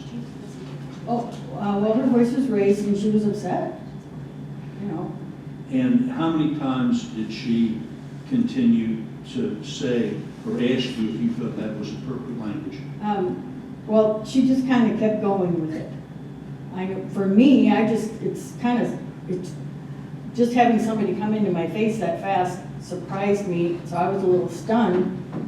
And I do remember thinking, thought I sort of looked at her, it was because I was thinking, I didn't think bitch was that bad of a word, so I probably better think about that later. Now, did you ever answer Ms. Tolan when she was talking to you? No, Did she make any specific movements? At one point, she was standing in front of the desk, is that right? she was standing in front of the desk and I was also standing.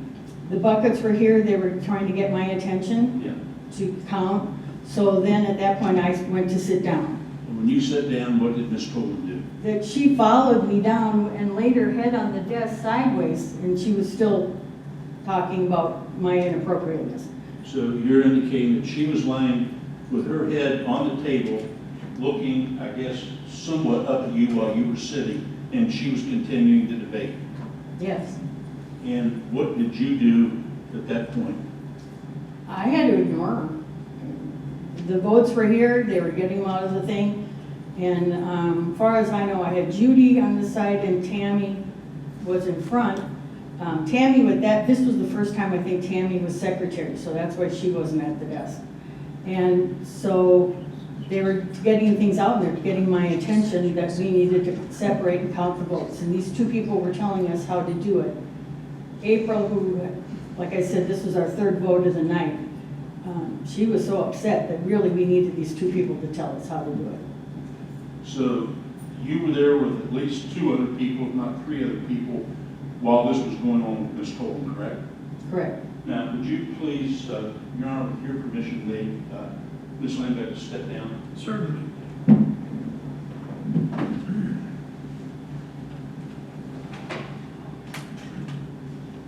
Would you step over here now? Now, we have had a conversation, there's been a conversation about this desk that you were sitting at, were you sitting at a desk? Yes. And would you show us how you were sitting when you were counting the votes? How were you sitting? Well, it's a desk with drawers on either side, so April, who's the person supposed to be there, she had her legs through the hole. I had to have my legs sideways, because there wasn't any place for me to put my legs. For me to get up to the desk and all this was going on over And here. would you show us how you would, from that seated position, would you show us how you would be counting the votes? What would you be doing? I'm going like this, Tina's here and I'm focused on these people. We had 61 votes, 40 against, 21 no, but you have to separate them. Then April counted hers, I counted one, then we switched. And if we agreed, so I know Tammy was pushing a piece of paper, so I wrote the vote down for Tammy and then I got up to go. How tall are you? I'm closer to 5 feet now. Last time at my doctor's office, I think I shrunk, so I'm about 5 feet and a half inches. 5 feet tall. Okay, now, would you show us, when you were finished counting the votes, Ms. Toland was continuing her diatribe about your language, correct? As far as I know, yeah, it was really loud in there. What, would you show the court what you did to try to stand up? You're looking here counting votes. What did you do to try to stand up? Well, first I tried, and I had to lean forward to be able to stand up, because my legs are pinned.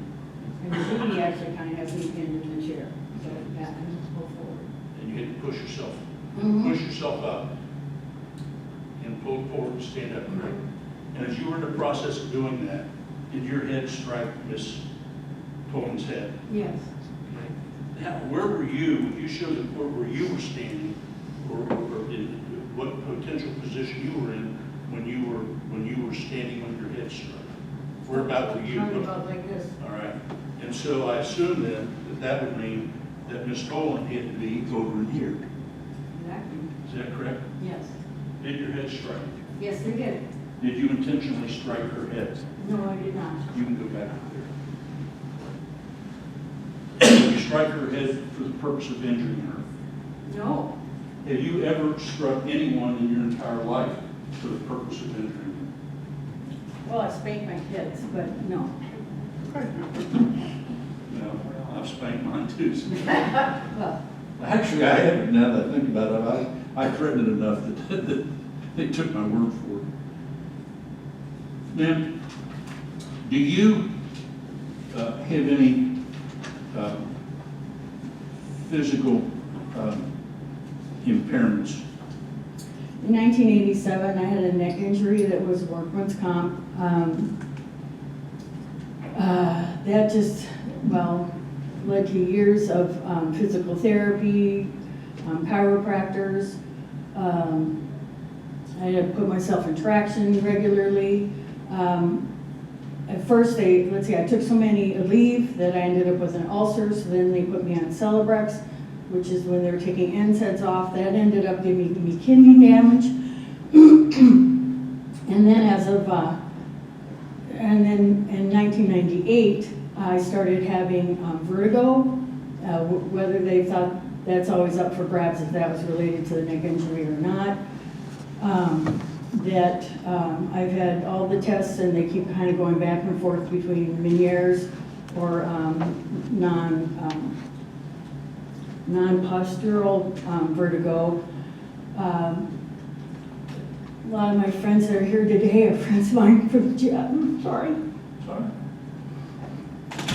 Take a moment to compose yourself, then, please.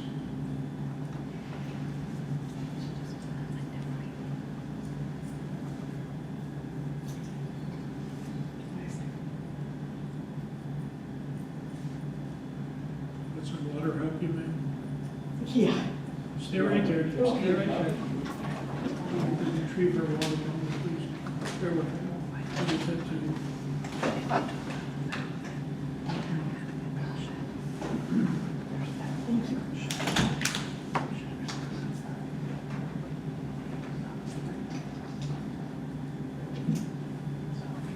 And the ladies are friends of mine from Jazzercise that I did for 14 years. I had to quit last summer, not this summer, the summer before, because every time It seemed like every time I would do it, it would set me off again. And, you know, sometimes it lasts for 4 hours, sometimes it's lasted for a month and a half. I've had where they run the water in your ears to see if, you know, how you react. I've had MRIs. Anyway, at present, the only medication that I'm on is a muscle relaxer because still addressing my neck injury. I have to wear a soft collar if I'm on a long car ride, in a plane or on a boat, or anything that I need to make sure that my head is supported. You had numerous brain scans to try to determine what the issue was. I've had one MRI to my head, yes. The MRIs. Now, And I still have a lot of ringing in my ears, that's a part of it. in your personal life, you've indicated that you have to wear a brace if you're in an automobile for a period of time. Yeah, yeah, If you're on a boat for a period of time. well, for sure, on a boat or, yeah, or on a plane. Yeah. And the Can you- muscle relaxers to help me not to spasm. Given your physical issues, can you ever imagine yourself in a position where you would aggressively use your head as a weapon? No, well, the periods of vertigo are caused because the crystals in my left ear migrate out of where they're supposed to be. And then there's just things you have to do to be able to, or time for them to get back in. There's no way that I would want to injure myself or hit somebody in the head that, I mean, just going side to side at jazzercise sets it off. I have no further questions. You wish to inquire. Yes, Your Honor. Ma'am, my name is Tyler Cantrell, and I ask you a few questions. Anytime you don't understand them or need me to repeat them, please let me know, okay? So I want to get a couple things out of the way at the beginning. These events that we've been talking about, they occurred on February 21st, 2024, is that correct? Yes, And they occurred in Claremont County, Ohio. yes, And the officers or the department that investigated was the Batavia Police Department, which is located in Claremont County, Ohio. yes, Also, from your testimony, I think it's clear that you're not disputing that your head did strike the victim's head in this fact, correct? mm-hmm, Ms. Polden's head. You have some photographs in front of you that's been admitted. I believe they're exhibit A and B. You take a moment and look at those. Does that red mark that you see, does that look approximately where your head would have struck her head? yes, that could have been. And when Miss Poland was, I think the words were up in my face, did you see a red mark on her forehead? Not that I know, no. So if that picture was taken shortly thereafter, within 15, 20 minutes, and that red mark's there, is it fair to say that's probably from your head striking her head? No, I wouldn't say that's from the wall. I didn't have a red mark. Okay. So you talked about all the medical conditions that you have and you went through, but you also gave a demonstration of how you stood up from the desk. Would you agree with me that in that demonstration, you never once said, hey, I lost my balance or I fell a little forward, nothing along those lines, correct? Correct. Okay, so your medical condition had nothing to do with how you stood up.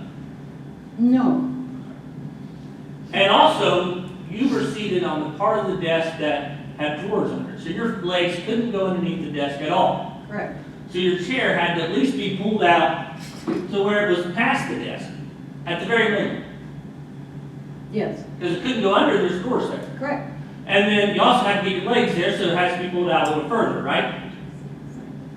Yes, And then I think your explanation was, well, because of that, and not to make any bad inferences about your height, but you're 5 foot tall, so in order to be able to use the desk, you had to sit sideways. no, the chair wasn't sideways. Judy Kosika was behind me and on the side, almost leaning on my chair. Okay, so the chair was straight. Yes. And it had to be out far enough that your legs wouldn't hit the desk doors, because there were doors. Well, my legs were up against the doors, yes. Okay, but still, that little bit of depth had to be there. Yeah. So you're out from the desk, at least the seated part of the seat where your butt would be is out at least a couple feet. Would that be fair? I was sitting on the edge of the chair. Okay. So at least a foot or two, 12 inches, 18. I'd say maybe about 10 to 12 inches, yeah, the edge of the chair. And then when you gave the demonstration of how you stood up, your head was only about 6 inches over top of the desk. Does that sound about right? Okay, So how you stood up, and as far as your head was over, you would think that'd be accurate to how you stood up that day? I know I had to lean forward Okay. and push with my arms. Really, it was my arms that had to get me up. And you also admit that while you were there, your head struck Miss Cole's head. Yes, Now, let's go back a little bit. Ms. McQueen is up by the county table, and due to her actions of saying, I don't have anybody in mind, I don't have anybody in mind, it was your thought, because of those actions and those words, that you were going to make the comment of what a bitch. it was because she got louder when I asked her to be quiet. And me, like, I mean, are you 12? I mean, we're grown-ups here.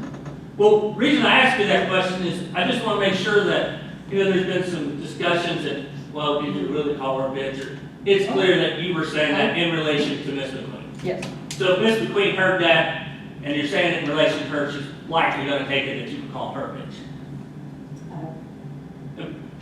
Probably anybody around would think the same thing. Fair to say? okay. Do you normally call people a bitch at council or committee meetings? No, That's unusual. Fair? yes, In general discussions out in public, you normally call people a bitch. no, It's not a word that you would normally refer to another person about. Fair? not in general conversation, no. So in response to that, Ms. Tolan comes up and says, I don't think that's appropriate language. And I think you said she was a little aggressive, but did she make any threats to you whatsoever? No, Did she swing at you or make any aggressive gestures towards you? well, she was leaning forward, and like I said, when I went to sit down, she's laying her head out sideways on the desk so she could stay in my field of vision. Okay. So when she first approaches you, you're standing. And You're both standing. You're both standing, and she comes to the desk, her on one side, you on the other, you're standing. And then you get seated. And while you're seated, her head is laid on the side of the desk. And then you ultimately stand up, correct? After counting the vote, yes. What point did she stand up? I really don't know. I would say, because at that point, I'm focused on what they're telling me to do, and that we're making the count. And I'm paying attention to that. I really just tuned her out. So if we go with what you say, she was trying to get at you by having her head laid down on the desk to still be in your straight line of vision. I don't know if she was, well, no, well, all I know is I do know while we're counting, I heard Tammy just ask her to get back. Get away from the desk, get away from the desk. So did she raise her head, or was she still at the desk? I wasn't looking at her anymore. Now I'm focused this way, and I'm just focused on what's going on. There was a lot of noise, people were leaving. I was just trying to zero in on what my job was at the time. Would it be fair to say that you don't recall her still having her head on the desk? Yeah, I don't think she still had it on the desk. So she was no longer, at least to your memory, at that moment trying to keep right in your direct field of vision. Correct, yeah, I'm not. But yet, you're saying as you stood up, only 6 inches over top of the desk, that you accidentally struck her head. You're 5 foot tall. I'm 6.5 foot tall. In order for my head to reach over even half the table, I have to lean in pretty far. Fair? And yet, you say, that's not how. Excuse me. I need an answer orally to the Orally, to the okay, yeah, question. yes, I know, yeah. But yet you want us to believe that as you stood up, sitting sideways with doors in front of you, leaning forward a little bit, that you leaned forward enough, and Ms. Tolan leaned forward enough, even though you said she was no longer trying to stay in the field of view. She'd been asked to step back, but she still leaned forward enough that you struck her on the forehead accidentally, Yes, just like in that picture. and I would even point out to say that it's on the top of her forehead, so in order, she's taller than me, so in order for, she had to be leaning way over to be able to hit her head. And I'm glad you point that out, because that was going to be one of my next questions. That mark is on the top part of her head, right? So if you're raising up when you hit her, you're going to hit the bottom part of her head, especially if she's leaned into you, right? No, because we both have to lean in. Right, We both lean in. have to be leaning You're in. leaning in, you're raising up, you're going to hit her here, not coming down and hit her on the top, and that's where she's headed. Sir, I didn't have a red mark. I don't even believe a red mark, frankly. But you don't deny you hit her. I don't deny, no, we bumped heads. Nothing further on it. Can you read your Question. opposed. Thank you, ma'am. You may return to your seat. Your Honor, we rest. Any rebuttal? No, Your Honor. I'll sit on the floor. Any closing remarks? Yes, Your Honor, just in closing, this is a court trial, so the court obviously saw all the evidence, knows the rules. The matter before the court is that of assault. It is undisputed that this occurred in Claremont County, Ohio. It's undisputed that Ms. Tolan was struck in the head by Mrs. Lambeck, the alleged defendant in this matter. So those matters for the court are already undisputed and presented. The main issue is, did the defendant intend to strike Ms. Tolan, or was it an accident? I believe the state of Ohio has proved beyond a reasonable doubt that it's unlikely and unreasonable to believe that it was an accident. That is proven beyond a reasonable doubt that this was a purposeful act. Ms. Lambeck's definition or explanation of how it happened, how it occurred, does not make sense with the evidence given to this court, and the court should find the defendant guilty in this matter, Your Honor. Thank you, sir. Mr. Crosby? Yes, Your Honor, thank you. Your Honor, as a starting point, I understand, recognize it's difficult for a judge to be the trier of fact when the allegations that are brought before him are basically a one-on-one allegation. You have one person alleging that something occurred one way, you have another person alleging that it occurred another. And so as a starting point, with the lack of other proof, at best it's a 50-50 argument, and it's not been proven beyond a reasonable doubt.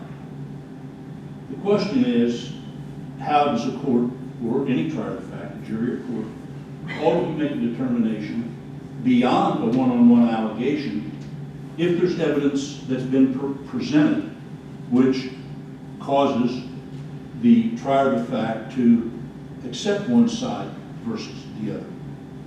And I suppose that there are numerous things that a court can consider in making that determination. Unfortunately, the two most important things that a trier of fact in their own personal life traditionally uses in making a determination of the truthfulness of a witness is, number one, their own personal experience with that witness, or that witness's reputation for truthfulness. Obviously, in a court of law, the two most basic ways that we determine truthfulness in our daily lives is not relevant or not permitted in court. So we don't know the witnesses. We don't know we've had no experience ourselves with them, and we don't know their reputation for truthfulness. Any witness, that's true of. So we then start, I suppose, with an analysis and try to make a determination of the two versions that are told. Is there anything about each of the two versions that are told which would cause one to lean one way or another? And there are times that two versions can be told that are diametrically opposed to one another, but at least on the surface make sense. So if Ms. Tolan says, I was headbutted by someone, well, I mean, I suppose there's nothing about that statement that in and of itself would cause one to say, well, no, that can't happen. A person can't be headbutted, just as a starting point. On the other hand, if a person says, yes, our heads touched, but it was an accident, there's nothing about that statement in and of itself which can cause a trier of fact to make a determination of the two stories. So the next question then that the court or any trier of fact would have, if I had two versions of an event, both of which at least could be true, I suppose, do I have any corroboration? What corroboration do I have available to me to make a determination of who is telling the truth? And of course, if there is corroboration, is that corroboration of such a nature, or is the testimony of such a nature that I can say that I've been convinced beyond a reasonable doubt as to one version or another? So the question is, what relevant corroboration is in this case? The answer is zero. That's the answer. Ms. Lambeck does not deny that her head struck. So the fact that there are pictures of their head striking is not corroboration of anything. It's corroboration of my client's statement as much as it is theirs. But the pictures do show something that's interesting.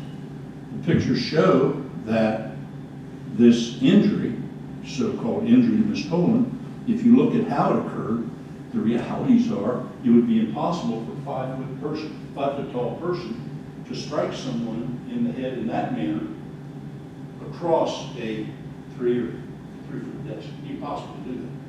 The only way it can happen, the only way that can happen, is if the person that's struck is standing close to the table and leaning over the table and leaning down when this event occurs. It's the only way it can happen. Now, granted, that's subjective, but it is true. So then the court goes on to say, well, is there anything about each of the two stories, the people telling those stories, is there anything that in those stories themselves caused me to have a feeling about who may be more truthful than the other? And I will submit to you that the two witnesses, that this really the one witness to the event, Ms. Tolan, but the two witnesses that have testified here today have indicated to you, either by their testimony or by their actions, that they, number one, are aggressive people. They are, number two, confrontational people. They are, number three, people who really don't take a lot of guff off anybody. You had one witness who said here and told you her own that the first contact she had with Ms. Lambeck 2 years ago is when Ms. Lambeck asked her if she could please be quiet in the meeting so she could hear what's going on. Her response to that request, please be quiet, was, I'll break your fucking finger and shove it up your fucking ass, okay? All right. That in and of itself, that statement in and of itself defines who Ms. McQueen is, what her personality is, and what her conduct is. And I would submit to you that conversation alone, that reaction alone to some minor event would lead one to believe that Ms. McQueen would be completely capable of doing exactly what Ms. Lambeck said she did, which is following her through the room and continuing to repeat, I don't have anybody, I don't have anybody, I don't have anybody, I don't have anybody.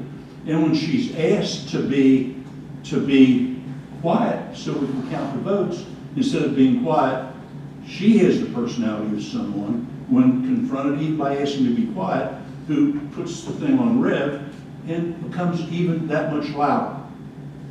Now, I would ask the court to consider something. My client has indicated, yes, I said, what a bitch. Why would my client say in a meeting like this, what a bitch, unless the person she said it about was in fact acting improperly, aggressively, and like a bitch? Why else would you even say that? So the fact that my client made that comment is confirmation of the way Ms. McQueen was acting. Now, really, it doesn't matter how Ms. McQueen was acting, because that's not what this offense is about. And Ms. McQueen has told you honestly that she didn't really see what happened beyond that point. But what we do know is that while Ms. Lambeck continues to count the votes, Ms. Tolan decides that she will interject herself in the affray, if you will. And you heard her testify here. And while she may not have been as aggressive or as confrontational as Ms. McQueen, she made it clear that she's no shrinking violet either. The mere fact that she went over to confront someone is an indication she's not a shrinking violet, if you will.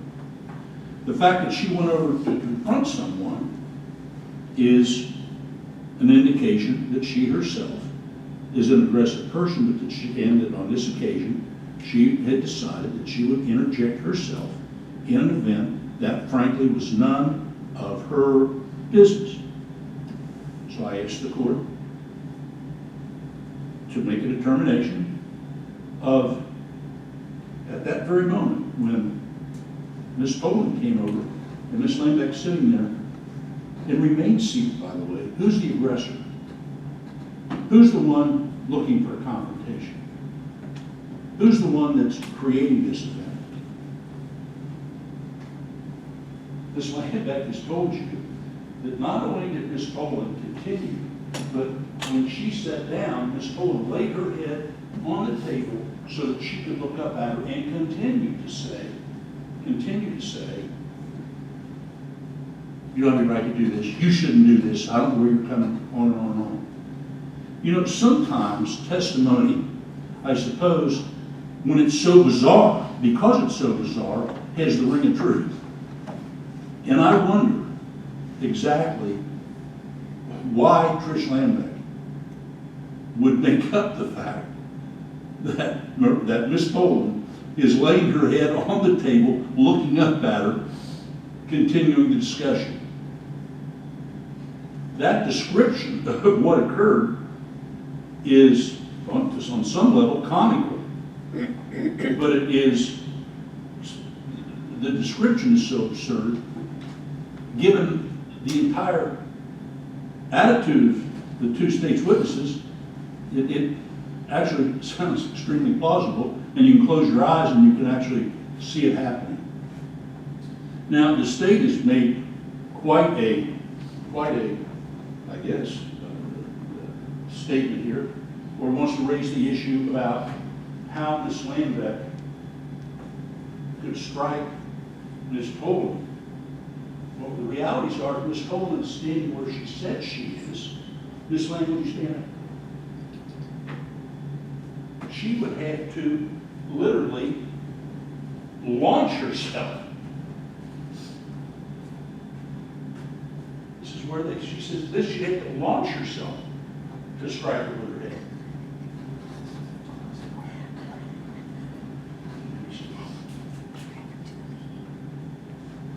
They want you to believe that a 70-year-old woman, pardon me, 69-year-old woman with no history whatsoever of any type of aggressive or confrontational behavior, who suffers from a condition that she has to wear a neck brace when she's in a car or in a boat or anyplace else, that cannot even attend jazzercise, has had to stop because of the impact that the head movement has on her disease. They want you to believe that what she would do is launch herself and decide that as a weapon, she would use her head. I mean, it is big time wrestling. It is the WWF, what they describe. Their description of it alone and the way it happened in and of itself draws into question the credibility of what they said. It can't physically happen. It could not have happened unless Ms. Tolan was leaning over the table at least halfway, if not further, continuing to debate the issue. She couldn't be struck here on the top of the head unless she's down like this and Ms. Lambeck is getting up.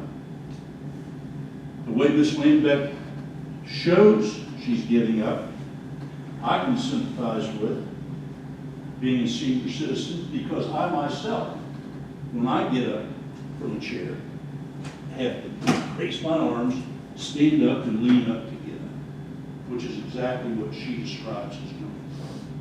And of course, another question is, both Ms. McQueen and Ms. Tolan, who are the two buddies, the two friends, as they tell you, the partners in politics, I'll call them, they want to describe how Ms. Lambeck was disruptive at this meeting. Do they have one witness from that meeting, the 200 people were there, to come forward and describe her as disruptive? There are 3 other people sitting at the table when Ms. Lambeck, by way of allegation, launches herself across the table and headbutts Ms. Tolan. Where are those people? Where are they? One of us here in the courtroom today, Tammy Brinkman, who excused herself, who was subpoenaed by the state, who's subpoenaed. There's no subpoenas, it's false. Well, I think in the proper context, but please continue. Well, she's certainly listed as a witness under discovery. Who was here, who excused herself when when we moved for separation of witnesses. I mean, where are any of those three witnesses? I have to assume, and of course the officer was careful to tell you, he interviewed everybody. And based upon his interview, he knows exactly what happened.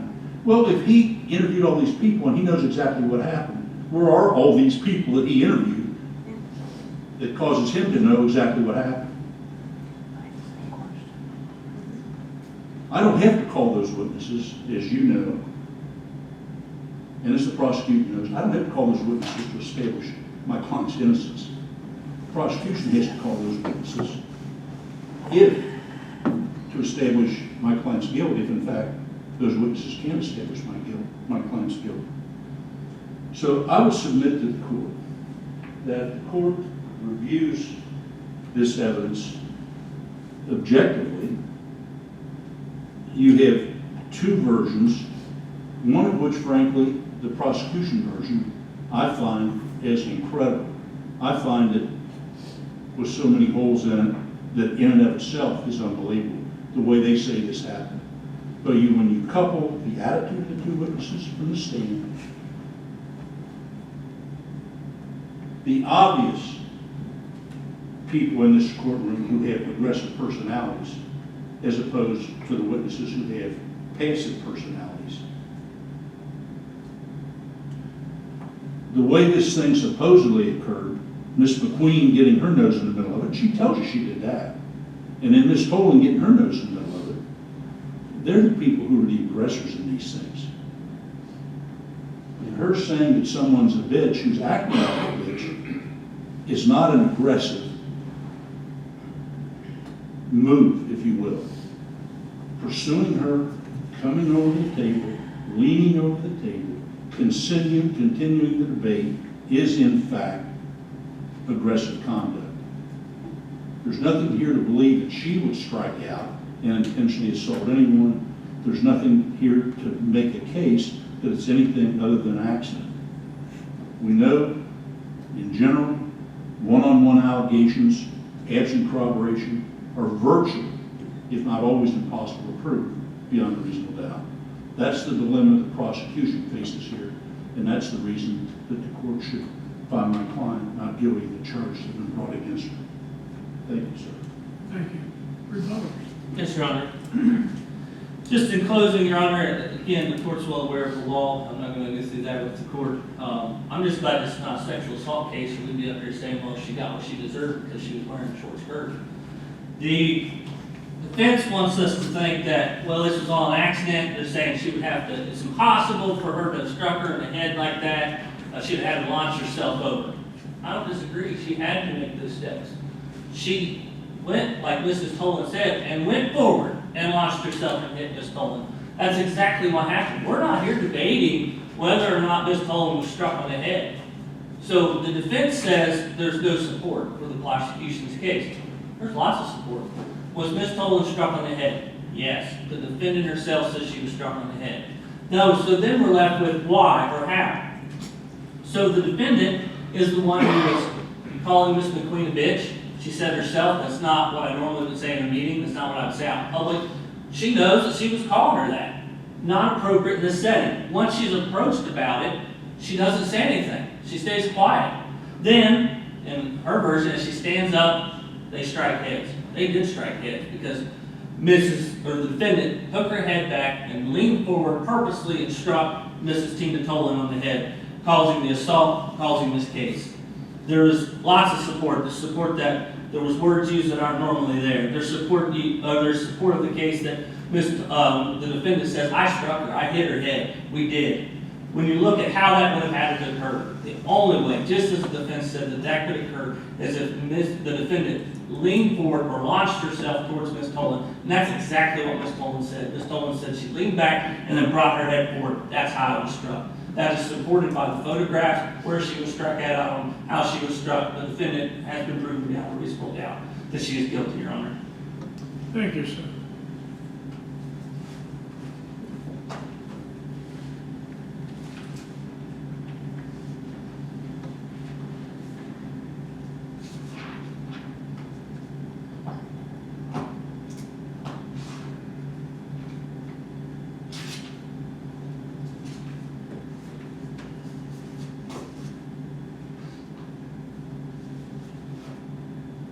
Gentlemen, the court has listened to testimony which essentially encompassed 2 hours' time.